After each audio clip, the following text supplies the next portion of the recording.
യുഗത്തിൽ തന്നെ ജനം കുരുങ്ങിക്കിടക്കുന്നത് എന്തുകൊണ്ട്? പഴയതാണ് ജനത്തിന് ഇഷ്ടം. ഇപ്പോഴും അവർ പഴയതിലോട്ട് തന്നെ പോകുന്നുള്ളൂ. ഈ പഴയതിലോട്ട് പോകാനാണ് അവർക്ക് ഏറ്റവും കൂടുതൽ താല്പര്യം. കാരണം അതിൽ തന്നെയാണ് അവർ കുരുങ്ങിക്കിടക്കുന്നത്. അതിൽ നിന്ന് ഇപ്പോൾ ഒന്നും പറയത്തക്ക രീതിയിൽ കിട്ടില്ല എന്നുള്ളൊരു സത്യം അവർക്ക് അറിയാം. എന്നാലും അവരതിൽ നിന്ന് മാറാൻ തയ്യാറല്ല. പിന്നെ അപൂർവം ചില ആൾക്കാർക്കെങ്കിലും ഇതിൽ നിന്നുള്ള ഒരു വ്യതിയാനം ഉണ്ടാകും. ഇതിനെ അല്ല, ഇപ്പം വേറെ ഉണ്ട്. അതങ്ങനെ ഭഗവാൻ ഒരുപാട് പേർക്ക് സ്വപ്നത്തിലൊക്കെ കാണിച്ചു കൊടുക്കുന്നുണ്ട്.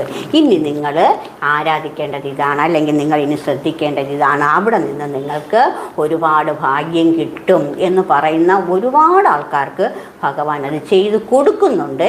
എന്നിട്ടും അപൂർവം ചില ആൾക്കാർ മാത്രമേ ഇത് ഉൾക്കൊള്ളുന്നുള്ളൂ. ഇവർ നന്നായിട്ട് ഇത് ഉൾക്കൊള്ളും. ഇന്നല്ലെങ്കിൽ നാളെ ആയാലും ഇതുവരെ എടുത്തിരിക്കും.